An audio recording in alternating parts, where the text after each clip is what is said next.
To get ready for the Del Mar races that start tomorrow, work's been going on around the clock to transform the county fairgrounds into a paddock and a racetrack ready for the horses. No, a little bit, yeah. Josh Rubenstein, Chief Operating Officer of the Del Mar Thoroughbred Club, says the venue is a key reason for the Del Mar racetrack's success. We're very fortunate to have, this beautiful facility right next to the ocean. People want to come out here that aren't necessarily our core horse racing folks. In fact, Del Mar is bucking the trend in the horse racing industry, which is on a slow and steady decline. Hollywood Park closed its doors in 2014, so really the major racing in Southern California takes place at Del Mar and Santa Anita, and with that, Del Mar, we added a fall meet. Do the dance goes in, and Sobradore Inc., the last one. But the fall meet at Del Mar has eroded attendance at the summer meet. Their revenues were down 4% under budget. Fairgrounds board member David Watson says falling attendance at the races is a long-term trend. In 2004, the attendance was about 733,000. And with the exception of one little minor blip, it's been steadily going down. And in 2016, the attendance was 534,000. Just a steady decrease in attendance since 2004. Watson says revenue from the races no longer cover the full $3.3 million cost of annual bond payments on the grandstands, rebuilt in 1991 and recently upgraded. Fitch Rating Agency has not downgraded the bond rating, but analyst Scott Monroe says the racetrack revenues have fallen rapidly in the last 3 years.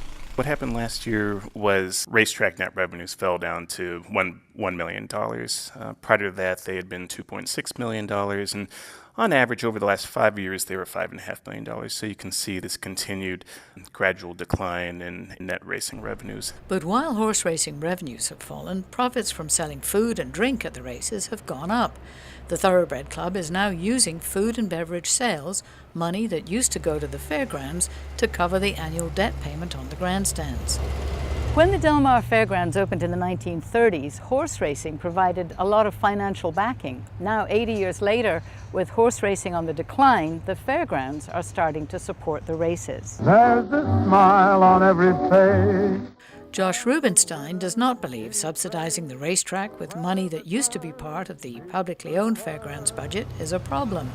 I look at it a little differently. I look at it as, the food and beverage revenues help us, put on this world-class product that we have. We're fortunate there's a large segment of San Diego that loves coming to Del Mar, that enjoys horse racing. Watson says this year's racing revenues will be higher because the Breeders' Cup, the Super Bowl of horse racing, is being held here for the first time this fall. There will be a very positive economic benefit from the Breeders' Cup. The question is, how will that be sustained after 2017? One of the reasons that people cite for falling attendance at the races is the number of horses that die on the racetrack. The Del Mar Thoroughbred Club has spent millions in the last few years to make sure that this racetrack is the best it can possibly be for the horses. Everybody is on the same page that safety is the absolute number one priority. So in terms of, getting resources, I mentioned $15 million we've spent since 2007.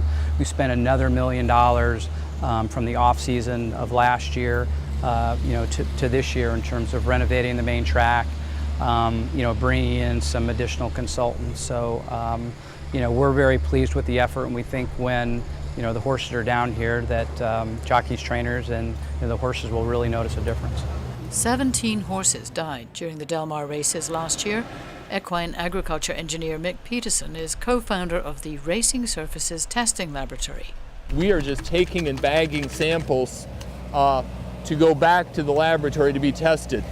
Del Mar shortened the race meet this year and took an extra 5 days to make the transition between the county fair and the race meet, meticulously grading and reworking the dirt track so horses that train at Santa Anita will hardly notice the difference. Our goal is to minimize the adaptation they have to make. Okay, because they're still arriving like 5 days before the race begins, so they don't have a lot of time to adapt to this track. That's right, but we're doing all our measurements are meant to make this track as similar to Santa Anita as possible. So we'll be going back to Santa Anita to make additional measurements to make sure that everything's as consistent as possible. A lot is at stake. An estimated $12 million is wagered daily at Del Mar.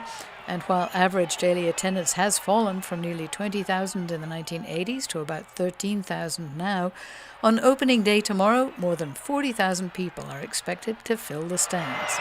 It's time for us to get off the track. Alison St John, KPBS News.